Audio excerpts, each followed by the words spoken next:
Wow.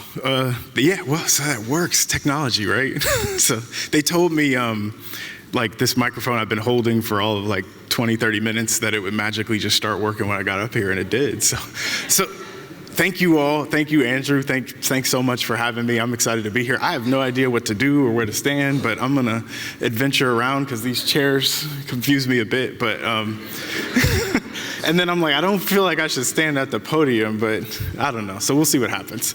As Andrew said, we're honored, thrilled. I think the best word I found one word that I think helps describe what the last couple years have felt like, which is surreal. But this is the cover page of our firm award submission. And we actually took the time because at the time, as you can remember a couple years ago, we couldn't get together for a company photo. So we decided to Photoshop everybody's face into the words diverse.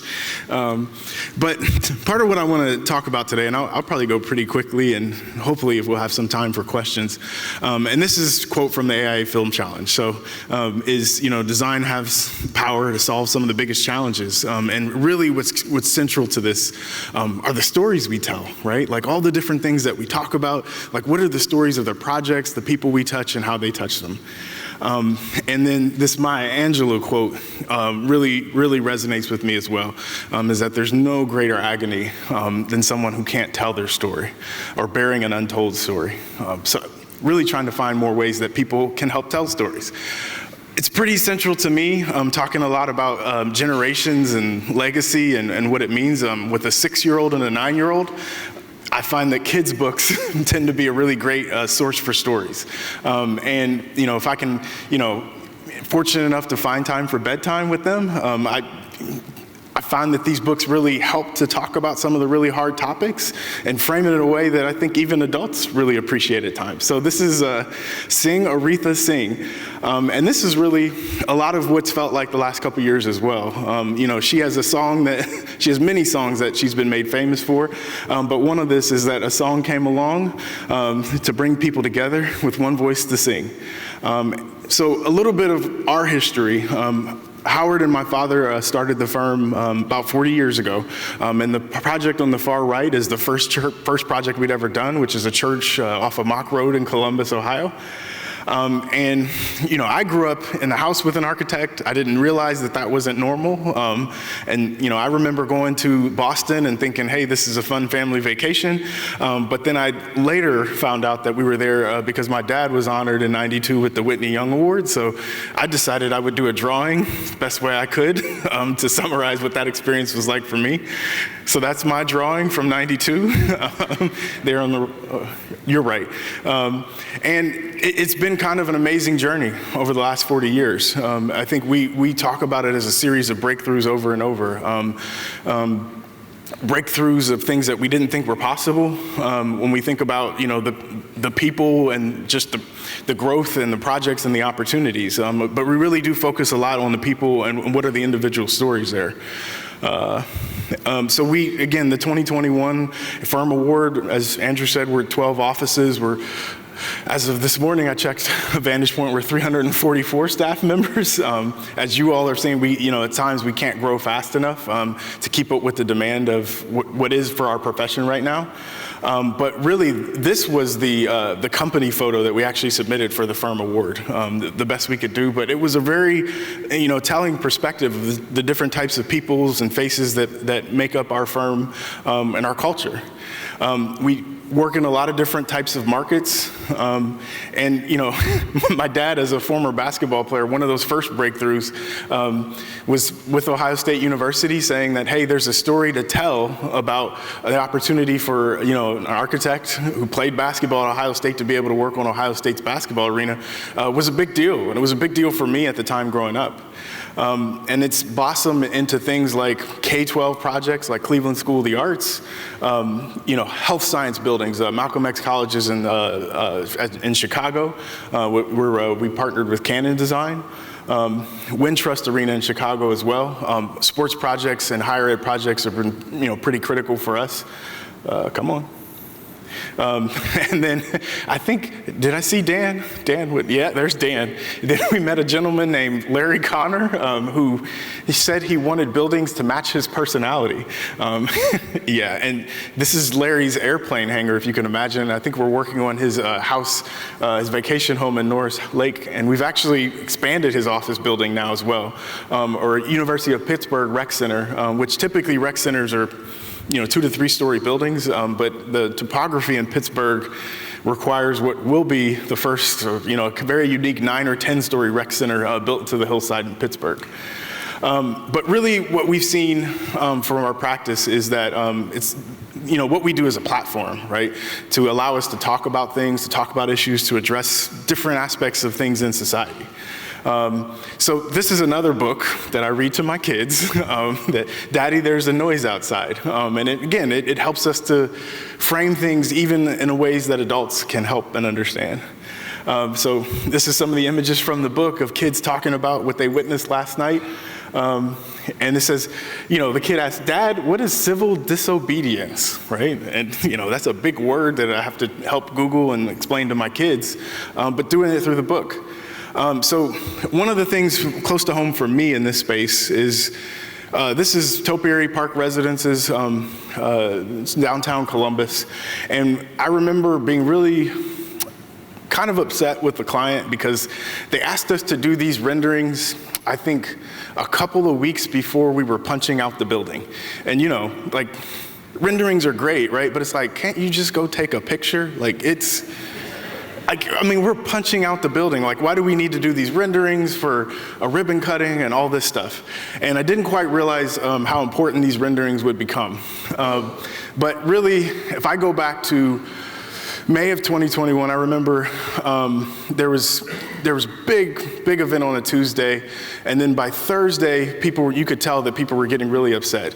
And then by Saturday, you had seen people out in the streets in downtown, nearly every major city. And then Sunday at 6 in the morning, I get a text from a client saying, hey, have you seen the news? And I'm like, anytime a client texts you at 6 o'clock Sunday morning, what's going on? And yeah, this was May 31st, 2020. I still to this day have no idea how to take this in, but it was a very important moment of reflection in those times because we couldn't talk about it. This was an insurance company. I'm still not even sure I'm allowed to talk about it right now, about what had happened. But in the wake of all the things that had happened, in the wake of people saying, hey, what is civil disobedience? To see your work destroyed, right? Was kind of one of those, what does that mean? And how do we reflect on that? And I think part of how we've taken it in, especially in the last 2 years, has really been a lot of, mindset of progress is progress, right? And, our work, we build communities, we tell those stories, we help focus on those types of things. But really, what we had said was that I don't know why this happened. I don't know if somebody did it because they knew Moody Nolan had done this project or not, or if it was just, I probably will never know, right? But the truth is what we can do is, each day we get the chance to build a better future. That's literally what we do for a living is we build and create a future. And so the fact that the client says, hey, we're gonna move forward, we're going to rebuild this thing. We make a lot of jokes saying, hey, this time around from a CA standpoint should be a lot better from a, we know what not to do this time. But 2 years later, we just had a topping out ceremony for this building again, right? But it reflects that progress, right? That we're going to keep moving forward. We're going to keep building a better future. And I think one of the things that I did reflect on at that moment was, we're still having so much conversation, even today. I don't know if this is the first AIA Florida conference in how long, but the idea of what normal is, right? And I'd been frustrated by that phrase forever of let's get back to normal. So I finally I'm gonna find another word, right? And so I did what I do, which is go on thesaurus and say, hey, let's find another word for normal. And I got even more frustrated, right? Because these are hey, let's get back to normal, right? Who would ever say, let's get back to average, run-of-the-mill, unexceptional, right? Why would we want that? And I think one of the things that we see in our work, what we hear from the people who are asking us to help tell their story through buildings, is we want better, right? Like, we don't want normal, we want better. We want to build better, we want to do things in a better way. So part of that, my dad challenged, I still remember coming into his office, I think it was January of, 2018. And I feel like he was reading he'd been at home too much watching HGTV. He'd been reading letters, he'd been reviewing numbers of how much we spent on stuff. And so what he said was like, he looked at our charitable spending and he says, we're not doing that anymore. I'm like, okay. He said, we're gonna build a house and we're gonna give it away. And I'm like, okay, how are we? He says, we're just gonna take half the funding we did and we're just gonna find a way to build a house. And it's gonna be a tiny home. And I'm like, okay, so I feel like that was the HGTV talking of like, he's been watching some of these shows and like, we could do a way better job than that. But we started to put together a timeline of like what that could look like and what it would mean. And it became a real calling card, not of saying, hey, that we knew that this one house would solve something like homelessness or solve a housing crisis. But for us, it was really a conversation starter, right? About, hey, maybe we can't solve everything, but if we could do one thing, if we could do this one little thing for this one family, what difference could that make? So it became, a small house that, and I will tell you this, we have difficult clients that we all work with, and people who can't make their mind up, who struggle with design decisions, and what about this, what about that? Architects are the worst. I'm not kidding. Like, to try to work with a team of people collaboratively to say we're going to design one thing was, it was difficult. But so this was the house. So it started as a tiny home, and then it grew to 750 square feet through, I'll say, design discussion, right? We had a lot of different ideas on how to make it happen and what would be important about it. And it wasn't a huge house. And these were some of my dad's sketches that I think he kind of became one of the, if he says it, we can generally get everybody aligned around that direction. But what we saw was that idea of not just saying, hey, can one house solve the housing crisis? No. Right? Can one firm do something? No, but can we do that one little thing that makes a big difference for that one family or that one community? Turned into, hey, I can't as an individual solve something, but I can come and paint for a weekend, right? Like I can come and, like someone came and installed a Ring alarm system, right? Someone says, hey, could we come and just, do some of the finish work or do some of the little things? And this was the completed version of the home. And these are some of the images of it. And even like things like furniture vendors, flooring people, all those great people came and said, hey, well, we could give away a table. We could do some flooring. We could give away a railing. And what we started to see was this momentum pick up of, all these different people who said, hey, I can't solve everything, but I can do one little thing. And that one little thing may make a huge bit of difference. Like our staff came and put together a fundraiser that said, hey, could we find out the gender of the kids? And could we say, hey, could somebody purchase toys or bedding or, a nightlight or, that, what do you call it, the mobile thing, right? Or those types of things. But as we saw through so much partnership, right, that everybody's little effort added up to a lot, right? Like we couldn't fit all the names of the people who partner on the sign, but it became a reflection of all the things that we thought were important, and it became less about the individual thing and more about the people who were involved. And so we were excited to say, the commitment that my dad challenged us as a firm is to say we can't just do this one thing, that maybe each city that we work in, so we're in 12 offices, that we could begin to say, could we do that in that community and what could that look like? So we just actually had a fundraiser last Wednesday in Nashville, and this picture is probably 2 months old now, but we should have the house in Nashville complete by the end of this year. And I just saw on my calendar a kickoff meeting for Chicago next week. So we're going to get that going. But it's this one little thing that says, can everybody do a little bit, that adds up to a lot?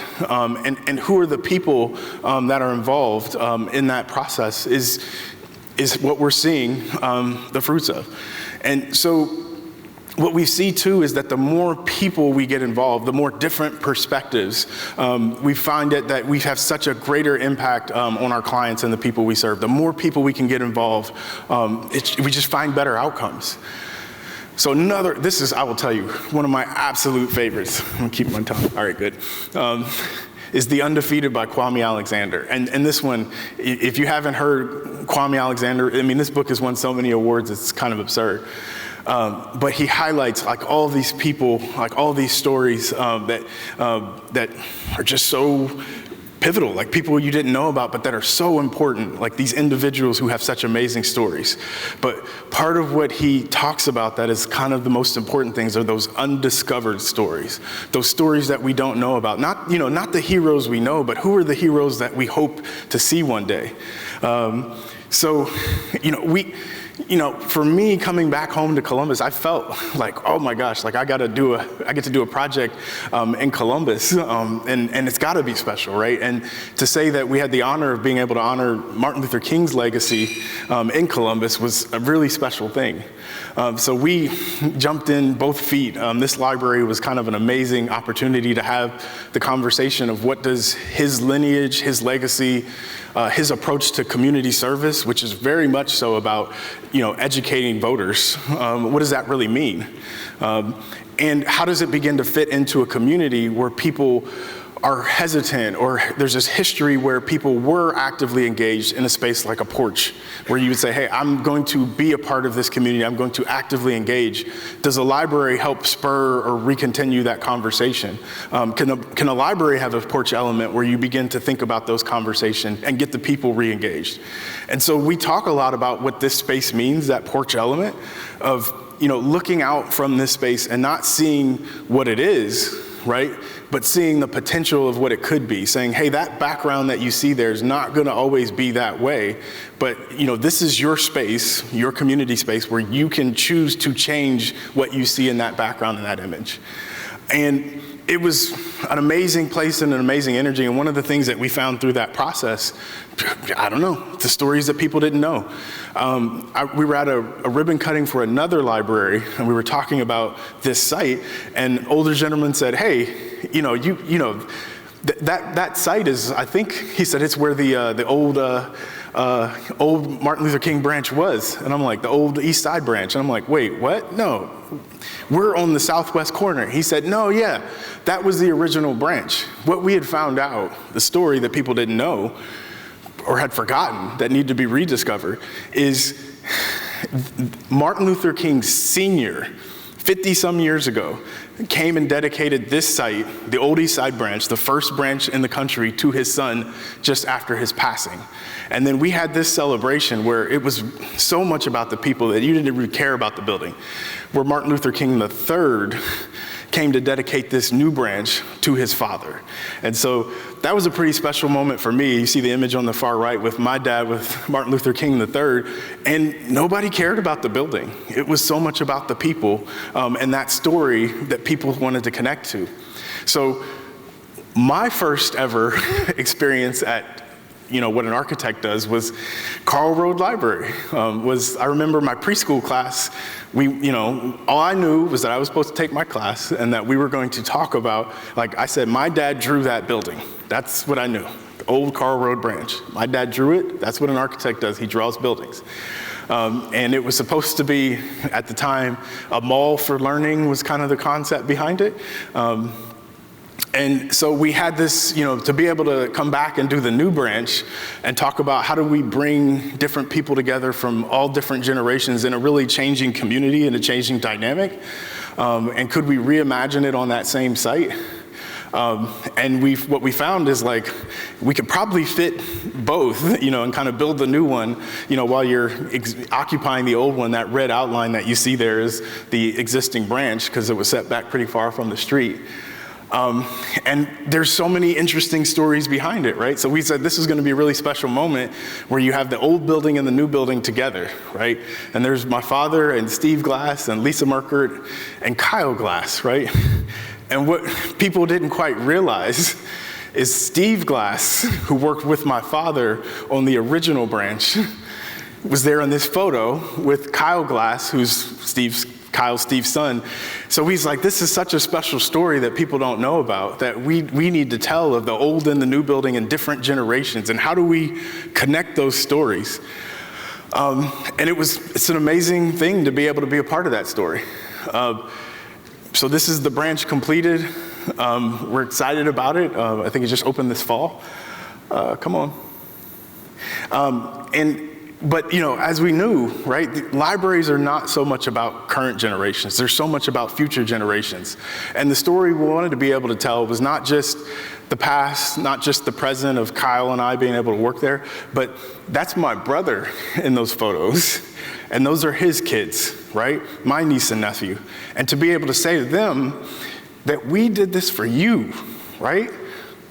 That there's multi-generations, right, that have done so much to make this possible for you. And we want you to enjoy this branch because it's so important that you know that that's what we do. That's what architects do. We build futures for you to be able to enjoy. So that Kwame Alexander book, he gets to the end and he talks about those undiscovered heroes that we don't know about. And he has this very powerful quote that I always tell my kids when I read it to them, that this is for you and you and you and you. This is for us, right? Another one of my absolute favorites, if you didn't get to see the inauguration from 2021, Amanda Gorman, she is an absolute star. Like, she's one of those future heroes. She's been discovered at this point. But she has a book out called Change Sings, right? And I love to read this book to my daughter because of what she can see in it.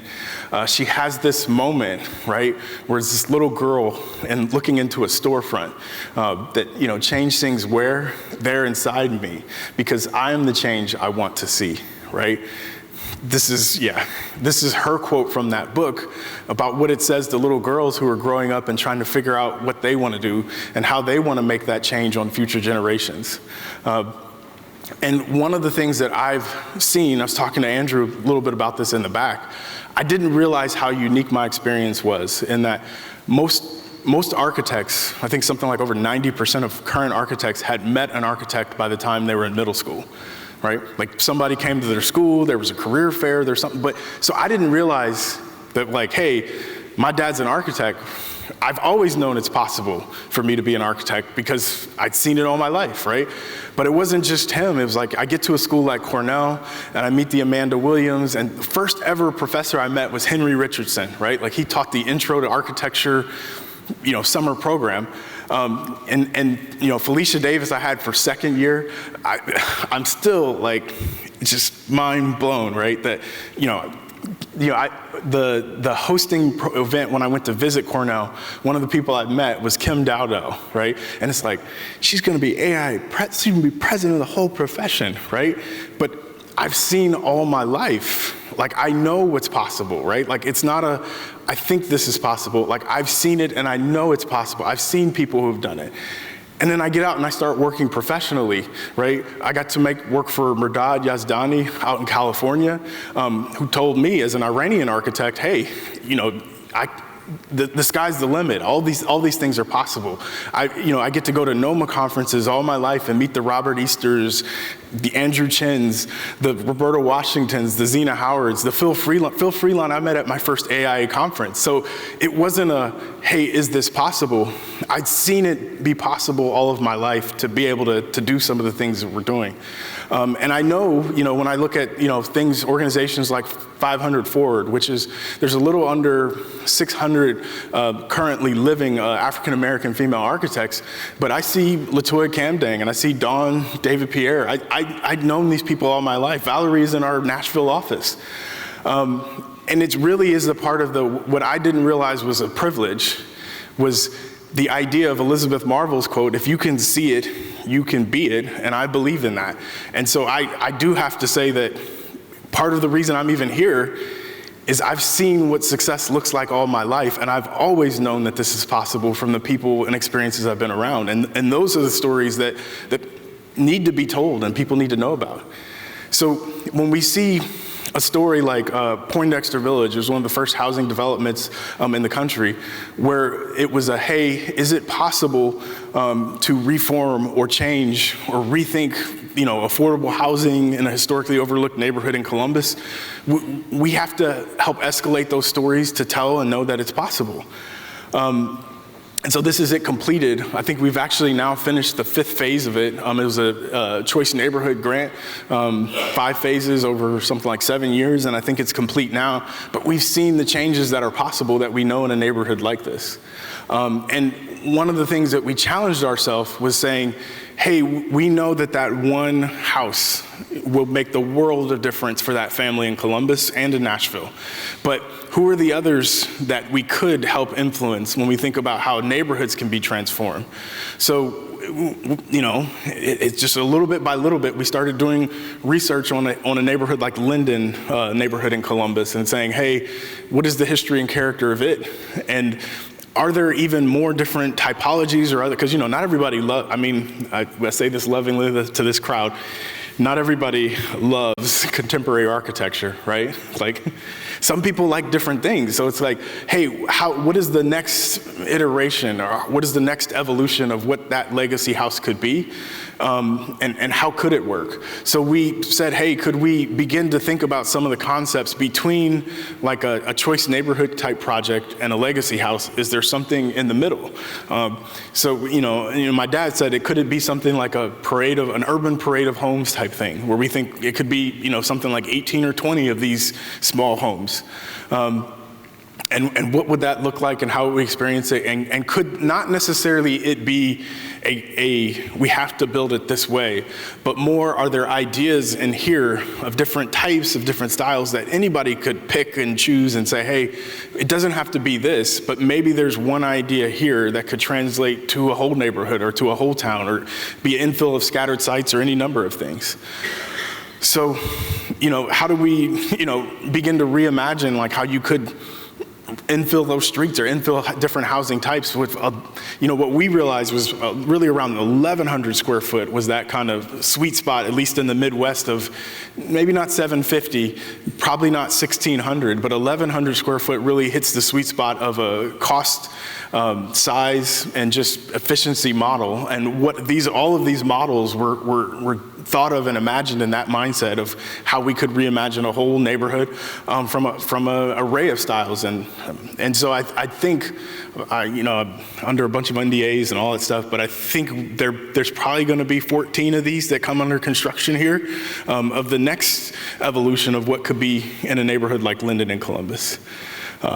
And as you know, you don't necessarily, we're not the best single family housing designers, but we don't have to necessarily do everything. But if you figure out enough, right? If just different ideas, there may be a nugget of something that someone sees in there that could inspire other things, other ideas, other developments. So we did this research just for our own sake, but I think we're hoping that we actually will see it realized in a number of different places, hopefully around the country. Yeah, my dad liked a lot of these different models. There's a bunch of them. I'm gonna keep, yeah. So one of the things that Amanda said in her closing out of the inauguration speech is this thing that has really sat with me for a long time. And it's kind of what we're all dealing with right now is like, should we be here? Are we comfortable? Like, are people going to be upset if I'm wearing a mask? Like all these different things, but this duality that we all face between how to cater to future generations and how we keep doing what we do. But this quote that even as we grieved, we grew, even as we hurt, we hoped, and even as we tired, we tried, is just really powerful words for me. And so even through as busy as we all are, we kind of realize that we still have a responsibility, as people, to continue to do work, to continue to reach future generations, to continue to think about who are those architects that we don't know about that we might need to meet and reach a level because we think they have so much great potential to offer our profession. And that effort looks so different in so many different places. It could be here today talking. It could be, out of school. It could be at the nation's capital. It could be a TED Talk. It could be a number of different things where you begin to think about how do you inspire that next generation. And so even for us as a firm, we realized that we needed to be sure that we were clear in articulating what we were hoping to accomplish. So we got together as a group of leaders and said, we need to define and craft what are our priorities, not just hey, we're a minority-owned firm, we can just be it, but we have to actually lead in terms of saying, what are we actually going to do? So this was our 5 points of focus that we actually got together and articulated in the summer of 2020 of what we want to emulate and be as a firm. And these are still ongoing. We actually even had to redefine them last week to make sure that everybody knew how we are defining diversity, meaning it is not just something of race or gender. It's a complex thing that we have. It's literally a definition of difference, right? Like it's a measured articulation of difference, and it is inclusive of everybody. And we have to continue to think that this is not a destination, that this is a journey. And in this journey, even 2 years later, as criticism comes, we have to say that we're ready to respond to it and evolve it and think about how it impacts our practice. And I will say, one of the things when my dad said we're going to build this house, I'm kind of, why? I would say he was going through a lot of health challenges at the time, and we would ask ourselves, is this the time that we should be doing this? And his response was, not sure we'll ever have another chance, but he always says you have to do what you can, when you can, with what you've got while you've got it. And so he would say, if we're now at a position that we have the resources to do this, now is the time. And so through that, I'm thankful, so thankful, he's got a clean bill of health, but it was through that effort that we realized this project. It was a really hard time for us, but it was the reaffirmation of how important it was not just to say, we're only gonna do this at certain times, but we're gonna do it while we can. So we celebrated our 40th year. I think Dan knows, my dad had a habit of like every 5 years wanting to do these big books, like these big, thick books that are such an effort. But we said, well, maybe for the 40-year anniversary, it shouldn't be one of those, but it should be about those future generations of architects. And what is the story we want to tell them about who they can be in our profession? So we rolled this out last year. We had, great collaboration with Gary Vance, who said, hey, he'd like to help us write a kid's book about how do you tell future generations that they can be architects. So this was that book. Gary would say that you can find it on Amazon, you can buy it, all that stuff. So you can. But when we go to schools, when we go to places where we meet young people or new people who this may be their one shot, it's like, hey, I still can't tell you how many middle schools I've been to where the boxes that we have come in 28, and that's usually about a class size, and I pass out the books and they're saying, all right, well, can we put them back? And I'm like, no, this is yours. And we hope you give it to someone else or inspire someone else who may be an architect. And it kind of really reflects on, how Amanda ended her speech, that, what you see when you have those conversations with those young people who are the future builders, are the future architects, are the future engineers, that they have such a light in their eyes that you see that I see when I talk to them of like, I know that they're seeing me and realizing that they're having that same experience I had, which is like, well, if Jonathan can do it, why can't I do it?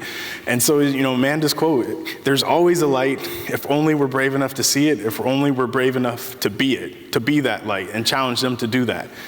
And I remember giving presentations similar to this at AIA Iowa, the first time I'd ever been to Iowa. So last August, right? And I was like, oh my gosh, like I have no idea if anybody cares about anything I'm saying, right? Or if it registers at all. And since then, the power of technology, this young lady on the left, Jenelai Satterwhite, reached out. She's a student at Virginia Tech. I think she's going into her 4th year. And said, hey, she'd seen it online and she just wanted to reach out and talk about what it means to be an architect. And I said, well, great. I'd love to talk to you and tell you we want you in the profession and help keep you encouraged and supported. And from AIA, Iowa, it was a dual conference with Nebraska. Didn't know that. Daviel Phillips reached out. He's a grad student at University of Nebraska. And he said, I saw what you said. And he said, I want to be the 5th licensed Black architect in Nebraska. And I'm like, well, yes, that would be great. But you don't always know who's seeing you, right? And how they're seeing you. But I will promise you that the things that you're doing, the work that you're doing, that people do notice it. And we have to continue to do it. And I borrowed this from Cory Booker, because I had a moment like this on my way to church as we were building Carl Road Library. So this woman, she practically tackles me. She's an African-American woman, this like lady from church. She said, just wanted to touch you, because I am sitting close to you and tell you what it meant to be to watch you sitting where you're sitting. That's kind of how I felt when the woman grabs me from church and says, I'm just so proud to know that you had done that library, right? And I think what you all need to know, right, is that people see what you're doing, they see the difference you're making, and we are literally building a better world, and we are literally inspiring a new generation of talent that the world has never seen. And what you should know that I hope you take away from this is that I see you, and I see the work that you're doing. I'm so proud, I'm so inspired, and all of these awards up here, I can't wait to see what you'll do next. So, I did okay.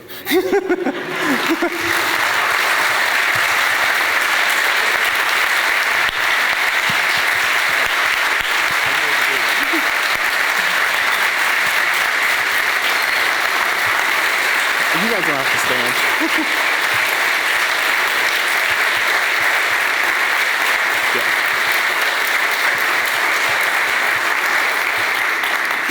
Thank you, Jonathan. And we have time for questions. I think Rhonda is on that side with a mic, and we'll get our steps in by walking the mic to you. And he said if I went fast enough, I'd have time for questions. How do you select the recipients of the Legacy House? We don't. I think I will say there are a lot of lessons learned through that process of what not to do, and also what we're not good at. And I think what we know as architects, there's a whole world of social service that we're not experts in, right? So what we've done in both Nashville and Columbus is we've actually partnered with a local nonprofit that really specializes in addressing needs around homelessness and housing scarcity, and said, we want no part of this. This is what we're trying to do. We need your help. Can you help find a family? We actually don't want to know the family. I would still say there's a lot of lessons learned of,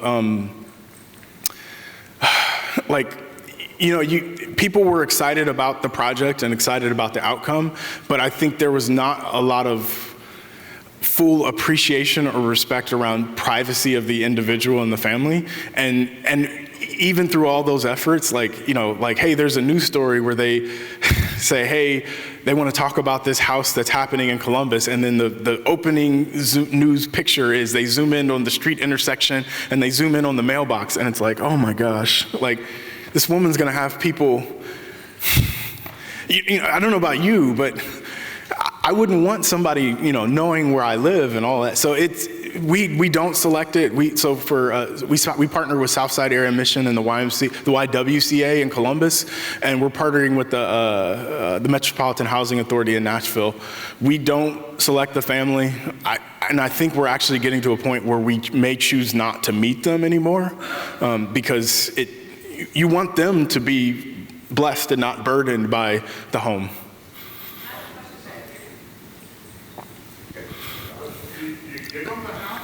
but Habitat for Humanity, where they pay for it over time. Oh, we give it. So I would say we way underestimated how much it would cost. But I would say no, and no, that But at the same time, what we had seen was what we had seen through the process is, again, it wasn't huge amounts of money, right? And it wasn't huge amounts of contributions, but it was, a flooring manufacturer, leftover scrap for a 750 square foot home. Like we were working with, I think I'm allowed to say, Fiesel Roofing, a roofing company. We're doing their office building. And they're like, sure, we guys can give you a little bit of roofing. But those little bits of everything made up the difference, right? Like closed the gap. And I think know her well now at this point. She didn't realize that, and I think in some of this paperwork she had to fill out, I think there was a meeting where they said that she passed out when they told her the news. That's like, no, this is all paid for. I think and we actually work with the city. I think one of the great leveraging of the 15-year tax abatement, because the only thing that she would have had to pay would be the taxes on the house, but doesn't have to pay that for 15 years. So. Well, the lot was donated by the Columbus Metropolitan Housing Authority donated the land. They had a few extra lots. It doesn't take huge property. They didn't know what to do with those lots. They said, take them. Hi, Jonathan. My name is Greg Burke. I'm a fellow Buckeye. I graduated from Ohio State. I want to say congratulations. I spent 4 years in the National Diversity Council trying to push things forward like this. The opportunities that are created by firms like yours are incredible. And the words that you put up, some of the photographs I saw friends in there that I've known for quite a few years. Felicia Davis, I worked with her husband. What you bring to this and being able to come in front of the SEC here, and believe me, for a long time, I've got a lot of friends in this room that give me a lot of hell for being a Buckeye, but it's a lot of fun and the same thing. But I'm very proud of you and your firm. I had a couple of classmates that joined your father in the early days, and what you guys have accomplished in 40 years is incredible, and I encourage you to keep going. Thank you.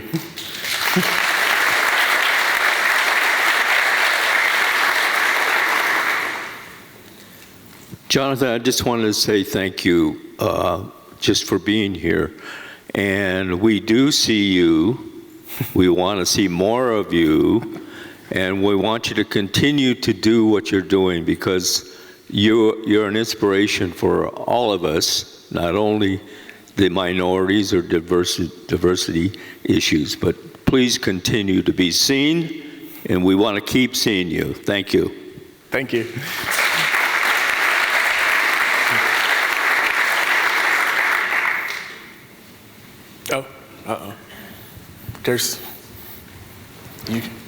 Yeah, I can repeat it if it's not loud enough. Yeah.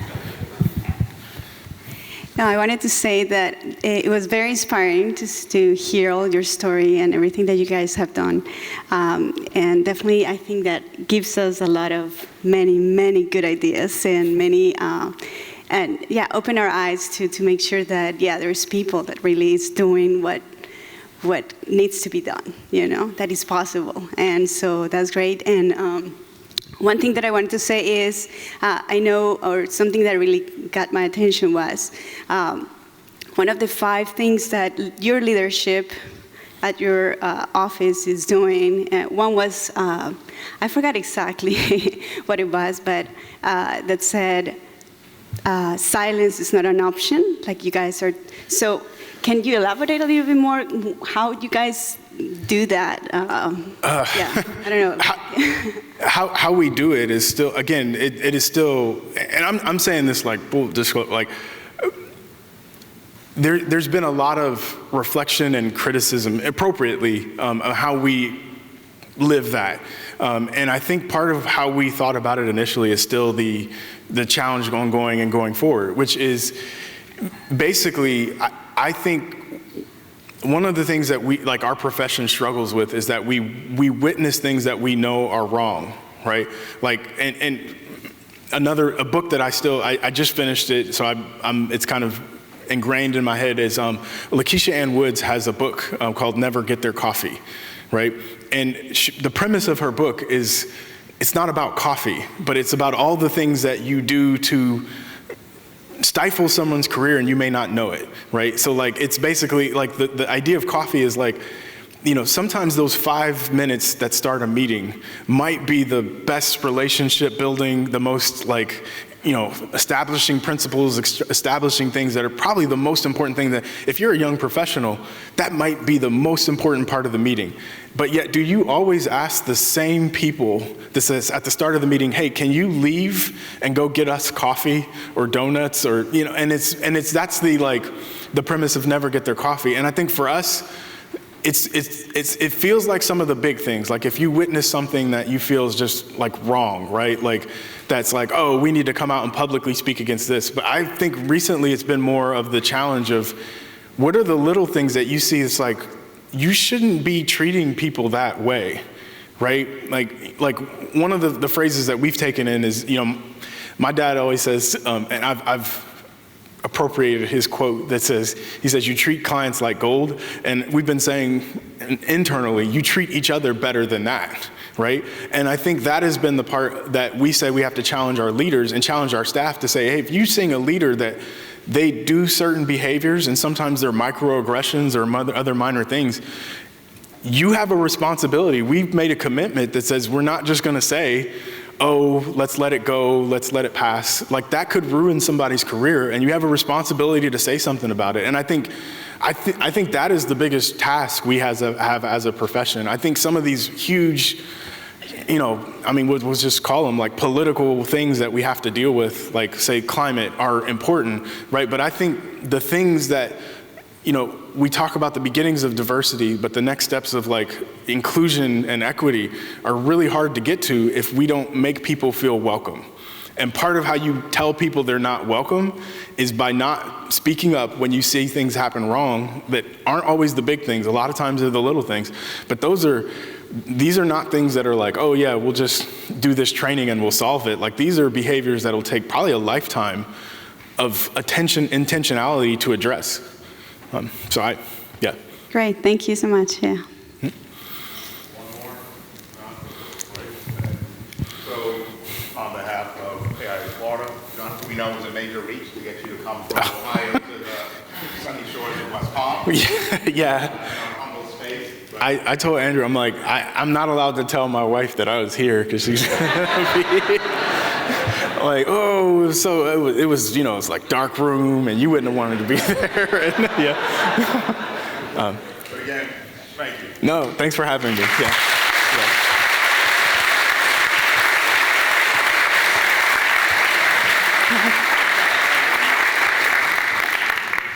All right. Coffee time. Fill out your CEU credit. See you. You're on a blank. I'm drawing a... I'm Mickey Jacob. Oh my God. Good job. The jail. Good job. Hang on. I know, and then you lost me. Yeah. Okay, he wants me.